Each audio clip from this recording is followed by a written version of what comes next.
My loving pranams at Bhagwan's lotus feet, revered elders, brothers and sisters. I do understand it's a little early in the morning, but it is also the last day of our youth leaders retreat. And today evening onwards, maybe we'll be proceeding to our respective native places. The subject which has been given to me today is Sai's message for youth.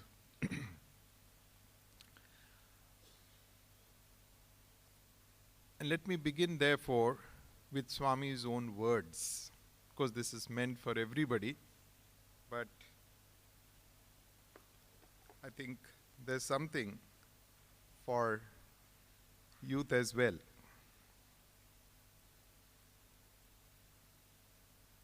I quote,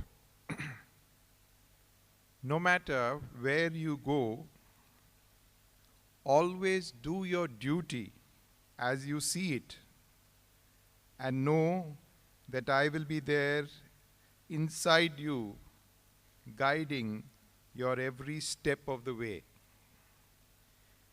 In the years to come, you will experience me in many different manifestations of my form. You are my own, dearer than dear to me. I will protect you as the eyelid protects the eye. I will never leave you and you can never leave me. From this point on, do not hanker after anything. Do your duty with unwavering love, seeing all as God. Be patient. In time, everything will be given to you. Be happy. There is no need to worry about anything.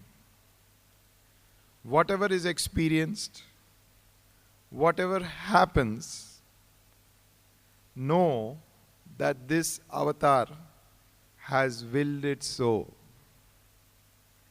There is no force on earth which can delay for an instant the mission for which this avatar has come.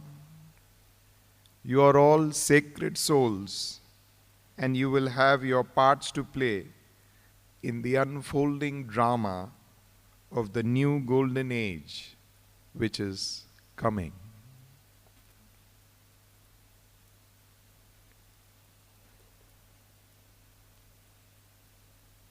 As this is the last occasion, maybe I'll be addressing this assembly.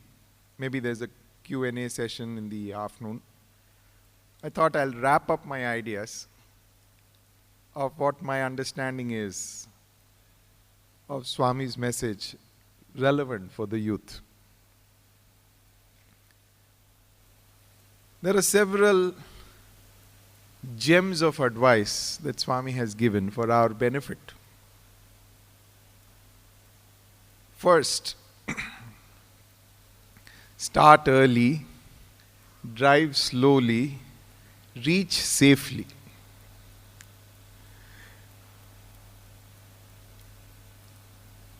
Of course, Swami has taken the slogan from the railways. Generally, when you visit a railways platform, you find this message in India.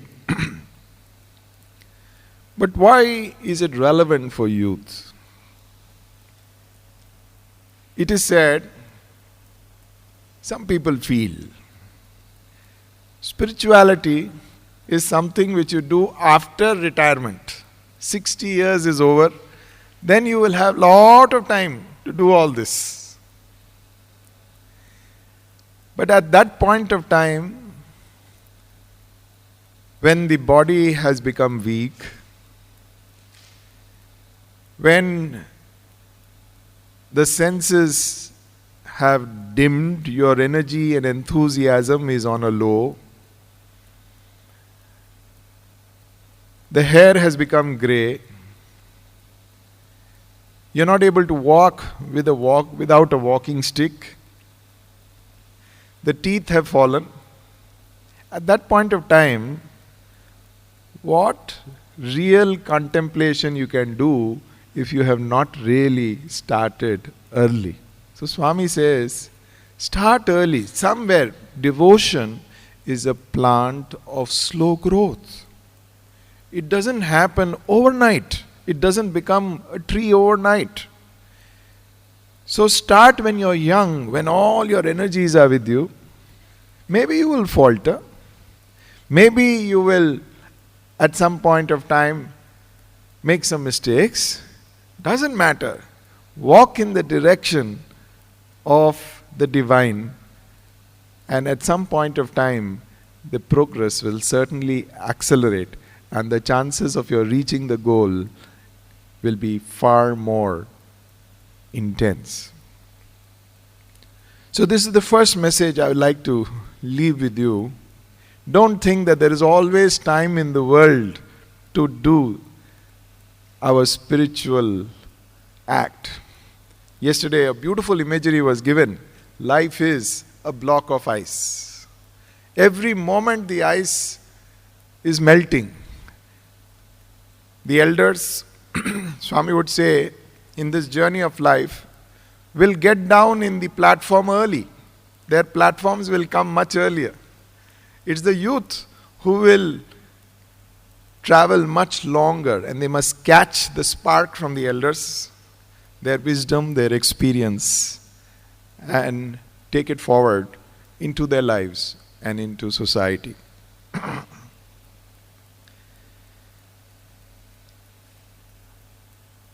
We are meeting today so early in the morning.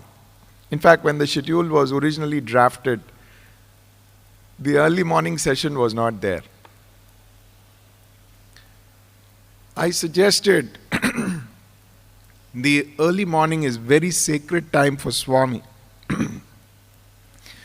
Why not we have our bhajans or prayers early morning? There is a significance for the prayer in what in India we call the Brahma Muhurta. It is called the hour of God. One day Swami was explaining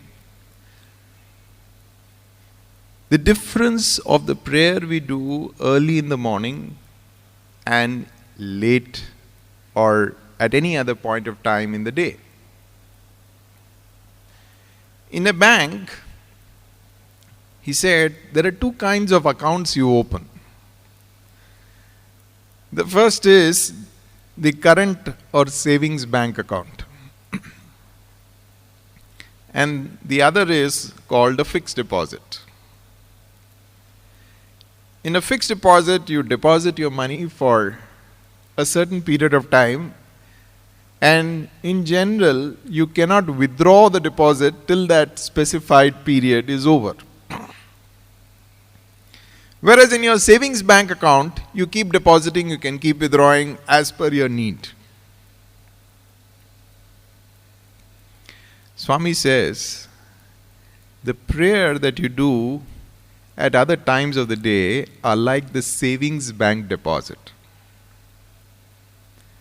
The prayer that you do early in the morning, the other day also it was shown, the Brahma Muhurtam time, 4 to 6, is like a fixed deposit.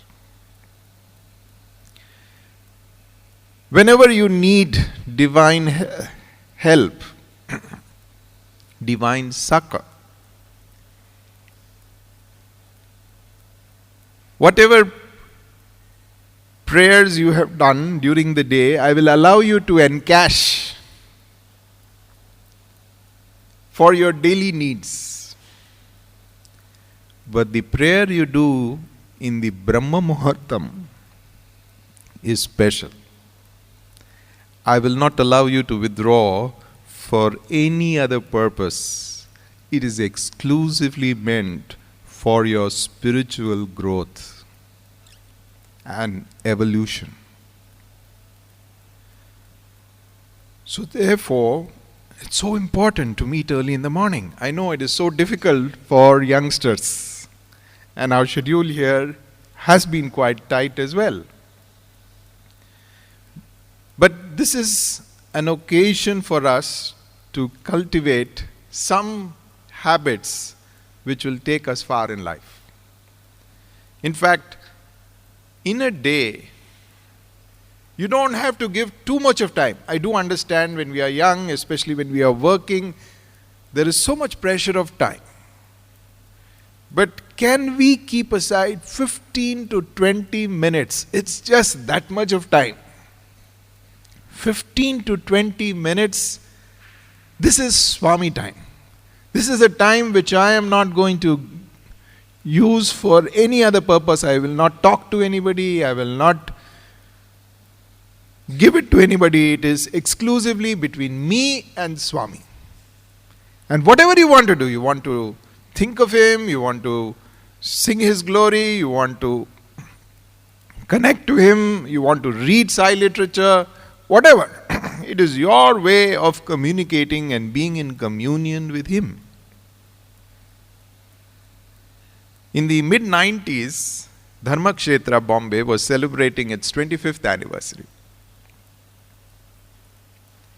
And Mr. Indulal Shah, who was then our international chairman, he prayed to Bhagwan Swami, we want 2 students from the university also to participate and address the gathering for that occasion. So Swami picked up 2 old students, 2 faculty members, I was also one of them. And one of us spoke on the Dharmakshetra anniversary day. The other, my talk, was slated for a day when Swami was interacting with the youth of Bombay. And he said, you speak to the youth. And there were people who didn't know Swami. The Sai organization had been working with the college students, and a lot of competitions had been organized. And at the end of all their competitions, they brought them to Swami, and many a student was seeing Swami for the first time. Because it's very beautiful the way he interacted with them. But before his discourse, he said, you speak.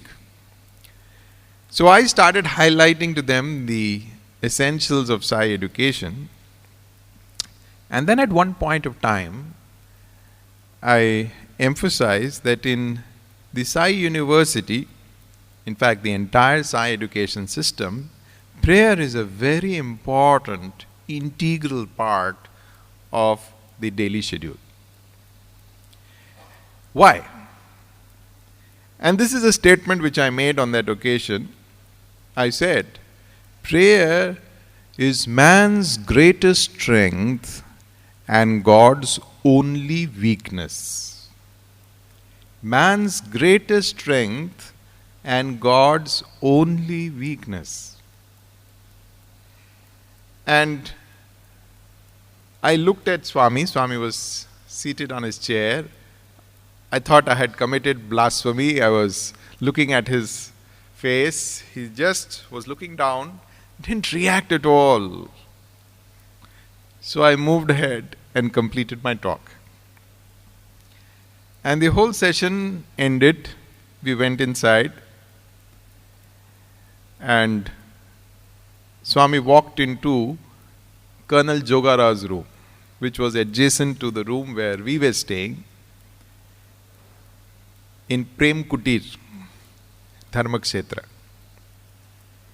And we also followed Swami into the room, and he looked at me and he said, you expressed beautiful thought.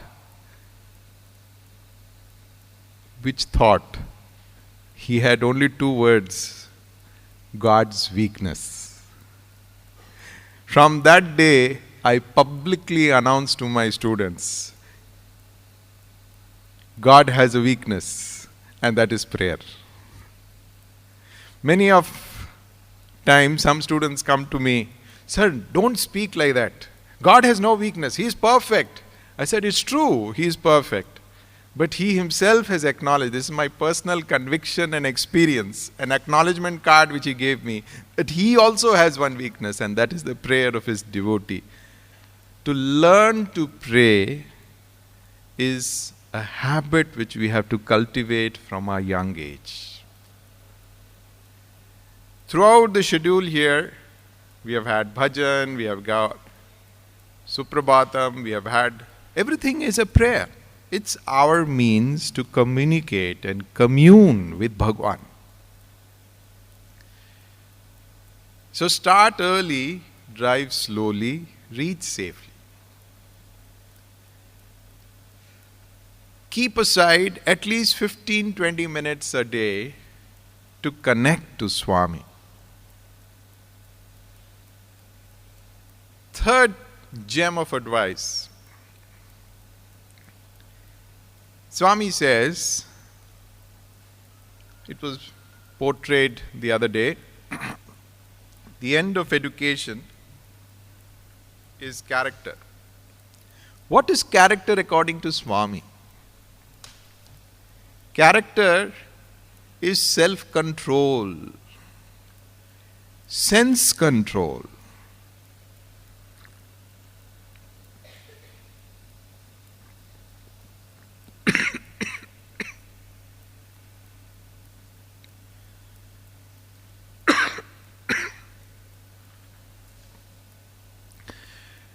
It is something which we have to start from a young age.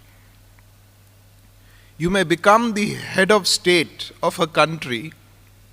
It does not mean that you have sense control. There's an incident which happened. The head of state of one country was visiting another country.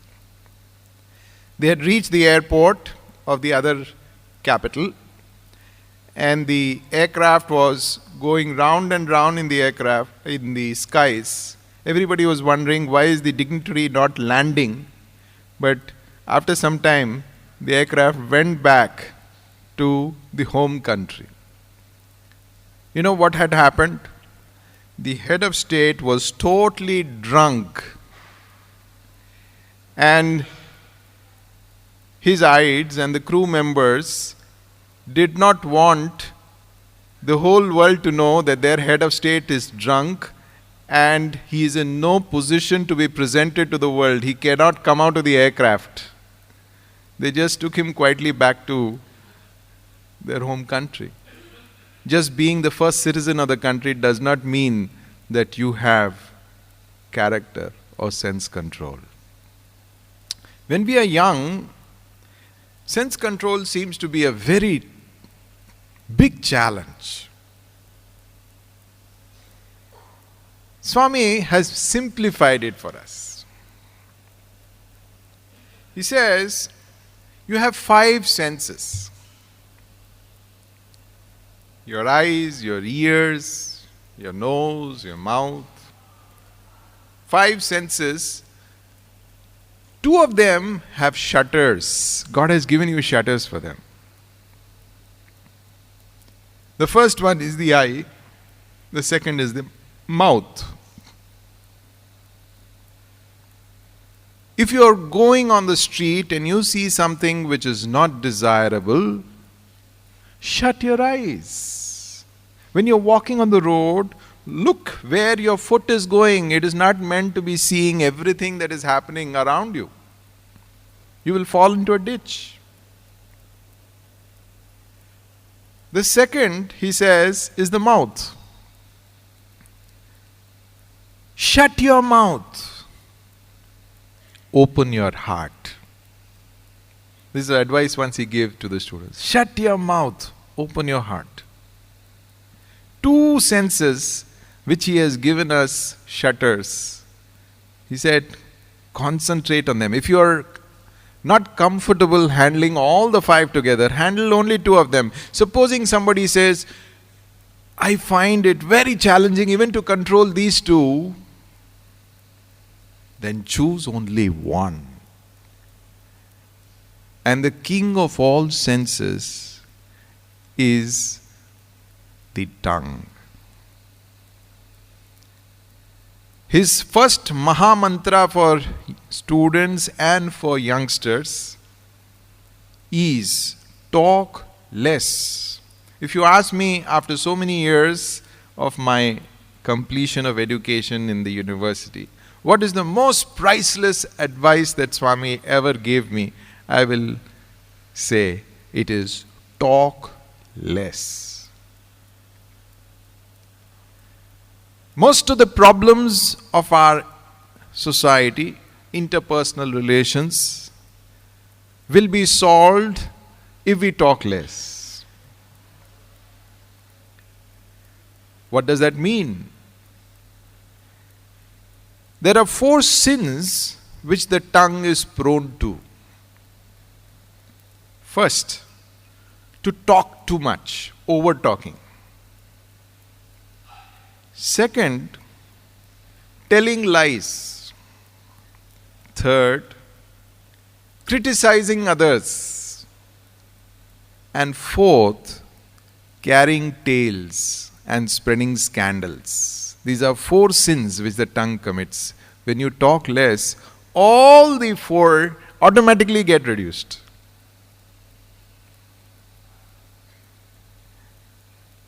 Not only that, Swami used to say, that human being is like a radio. Supposing you keep the radio on all the time, even if it is not tuned to any station, just the noise, so much of energy consumption is taking place. How much of energy is draining out? The same thing happens to you when you keep on talking. When you talk less, your memory power will improve. You will conserve energy. You will avoid indulging in the 4 sins of the tongue. But more importantly, silence is the language of the spiritual aspirant. Those who are keen to follow the spiritual path have to master their tongue. One day it so happened, I was sitting in the bhajan hall at Vrindavan. The evening bhajans got over and students were returning to their rooms after the bhajan. Teachers usually sit on the last row. I was seated in my place and a student came, his eyes were red. Obviously he was weeping for quite some time. So I asked him, what's the problem? He said, sir, I want to talk to you. I thought he was already quite emotionally disturbed. I should not talk to him in public. I said, come to my room. So we went to the room and this is what the student said. He said, sir, today when the bhajans was going on, Swami's photograph was there at the altar. He said, in front of the photograph, I saw Swami manifesting himself. In Vrindavan, we did not have the physical presence of Swami throughout the year. Most of the year he would be in Prashantilim or elsewhere. So whenever he would come, it would be for very short duration of time. So the whole life at Vrindavan is actually yearning for the Lord, yearning to see Him, yearning to feel His presence. That day, this boy saw Swami standing in front of the photograph and Swami was crying. And through his tears, he was telling this student, how many times I have told you, talk less, you don't listen to me. And Swami is crying. Seeing Swami crying, the student also started crying. And then he asked me, sir, shall I take up Maunam? Maunam is, total Silence. I will not talk. Complete maunam for so many days together. Shall I take up maunam? This was his inquiry. I said that is not feasible. Tomorrow in the class, if a teacher asks you a question, can you tell him I am doing maunam? I am maintaining silence and so I cannot answer your question? So that is not feasible. But I suggested to him something practical. I said, see, in the day there are certain occasions when we assemble in large gatherings. When we are sitting for food or we are sitting for prayer in the bhajan hall or in the college or we go for darshan. These are occasions where if you maintain silence, nobody may find fault with you. So in large gatherings, whenever you assemble, avoid talk. Other occasions, it's okay. He practiced it for a week. Again, it was evening time, bhajan time. Bhajans got over. And again, as I was seated in my place, this student comes. Said, I want to talk to you. I said, come. And we went to my room again. He said, Swami came again today. Is it? What did he say? He said, Swami said, I am very happy. I am very happy. Take one step towards me, I shall take 100 steps towards you. Sulabha prasannaya namaha. This is how we describe the Lord in his Namavali, the 108 names with which we glorify him, Sri Satya Sai. He's very easy to please. It's not so many things we have heard for the last 2 days. It's not necessary that we have to practice each and everything that you have heard. At least one of them. Can we take one advice which we have received and make it an integral part of our life, one at a time, step by step? When I was a student, and even after that, I had this habit of taking one teaching of Swami and trying to experiment in my own life to see whether it is valid. Because when we are young, we have so many questions. Why should I do it?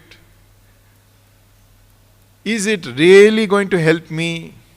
Is it really going to benefit me?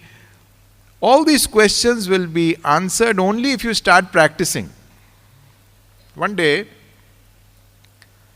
we were with Swami, and Swami was speaking about Gopika Bhakti, the devotion of the Gopikas of Vrindavan.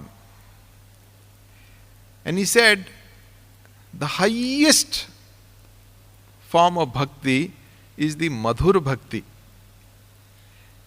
And that was embodied by Radha, a great devotee of the Lord.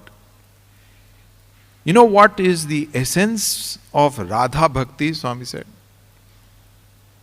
The essence is in the name itself. R-A-D-H-A, Radha. Who is Radha? You take Ra, the letter Ra, and put it in the end of the word, it becomes Adhar. You take the letter A and put it at the end of the word, it becomes Dhara.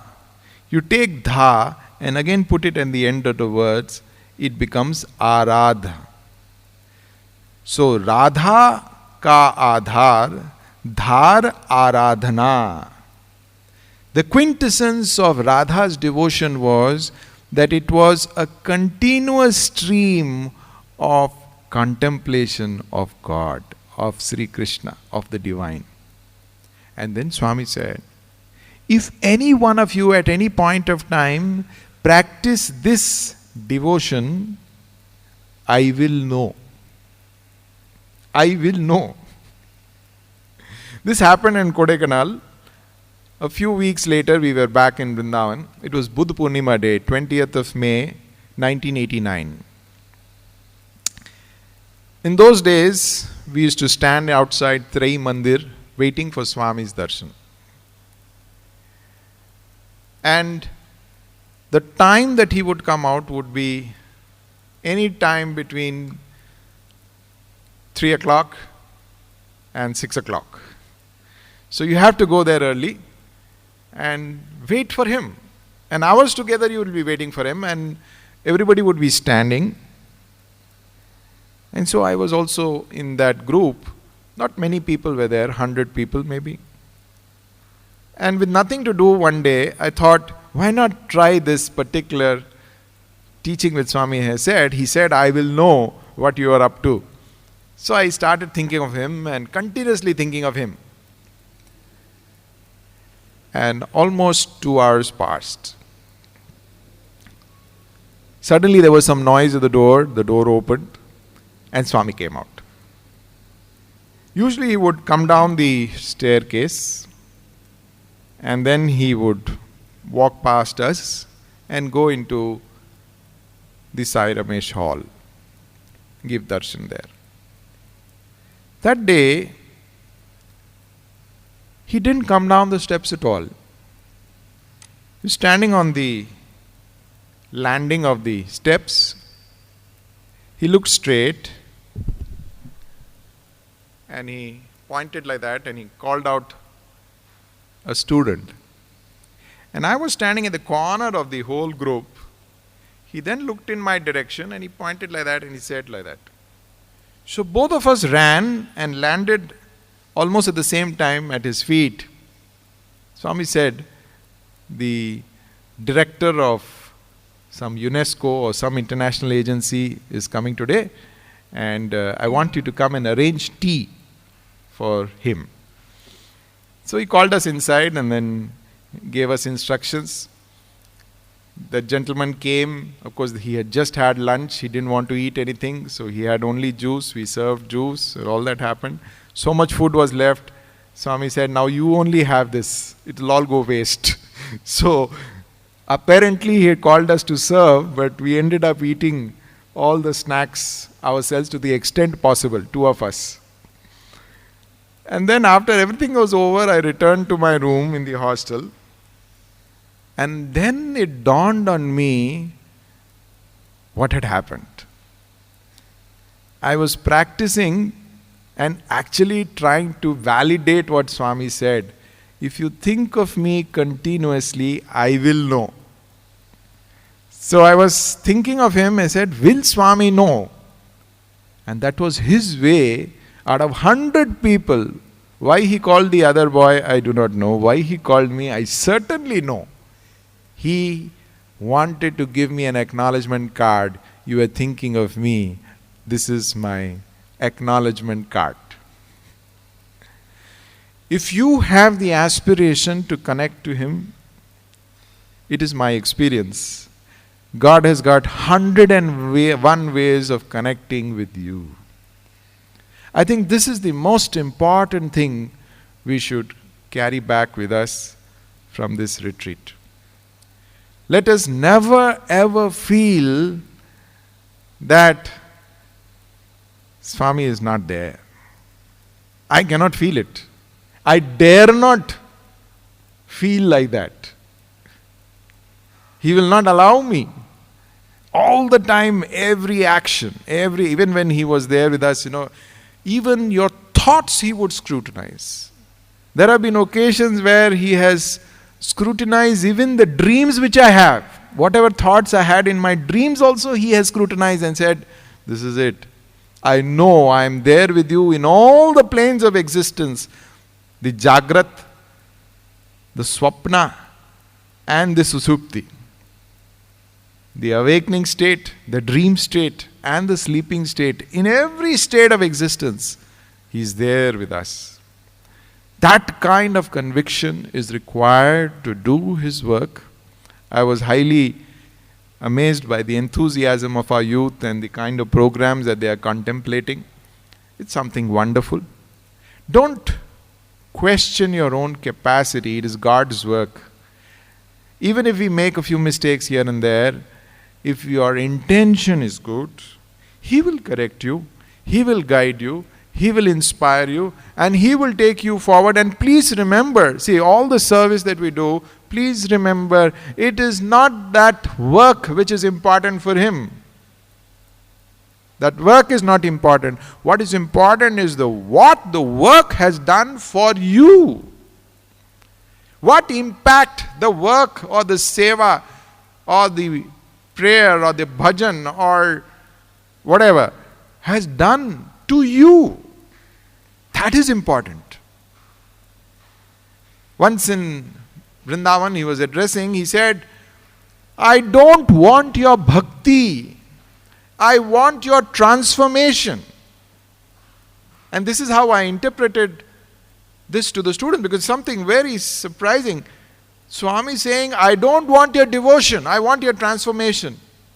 Swami, we thought that devotion is our path to connect to you, and you're saying you don't want our devotion.